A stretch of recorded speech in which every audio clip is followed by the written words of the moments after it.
Hello అందరికీ welcome back to Dolly టెంప్లింగ్స్. ఇవాళ video వచ్చేసి బ్యాచిలర్స్ కూడా సింపుల్గా ఈజీగా చేసుకునే చికెన్ గ్రేవీని ఎలా చేసుకోవాలో ప్రాసెస్ చూసేద్దాము. టేస్ట్ చాలా బాగుంటుందండి. అలాగే ఇది చపాతీలో కానీ రైస్లో కానీ బగారా రైస్లో కానీ ఏ కాంబినేషన్లో తీసుకున్నా చాలా బాగుంటుంది.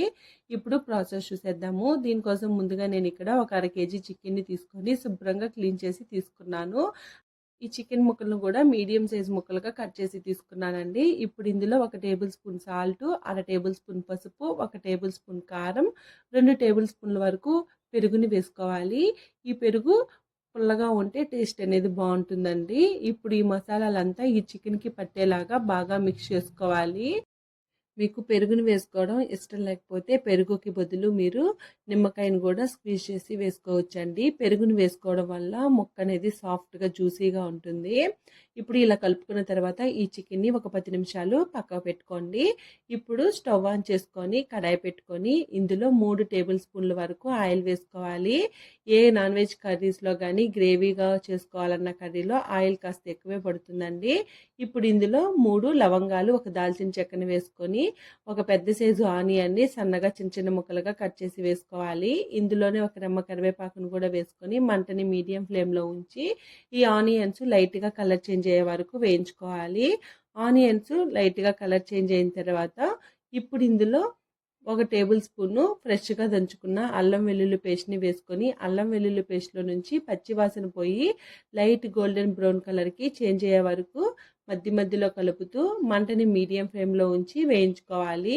ఇలా వేగిన తర్వాత ఇప్పుడు ఇందులో ఒక 1/2 టేబుల్ స్పూన్ సాల్ట్ని వేసుకోవాలండి. మనం ముందుగా సాల్ట్ని వేసుకొని చికెన్ని మ్యారినేట్ చేసుకున్నాం కదా, తర్వాత సాల్ట్ తక్కువైతే అడ్జస్ట్ చేసుకోవచ్చు. 1/2 టేబుల్ స్పూన్ వేస్తే సరిపోతుంది.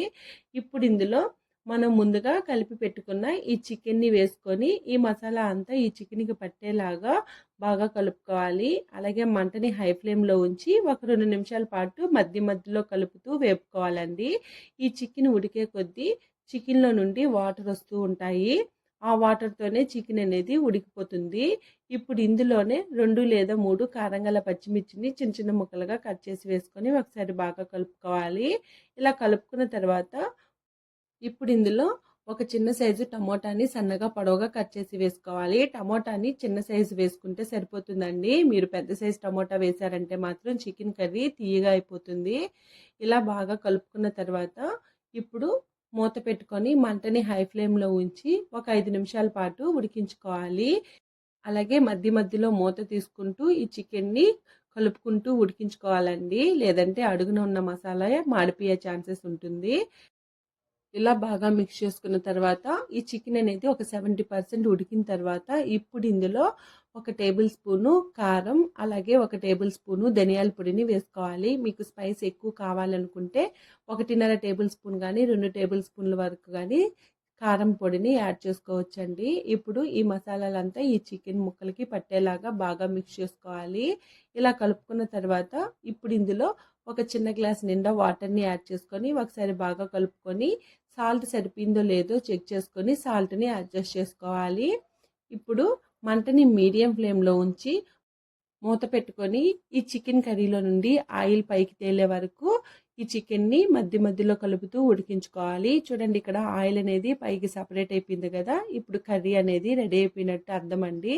అలాగే మీకు కర్రీ కన్సిస్టెన్సీ మీకు ఎలా కావాలో దానికి తగ్గట్టు అడ్జస్ట్ చేసుకోండి. నాకైతే ఈ కన్సిస్టెన్సీ ఉంటే సరిపోతుంది.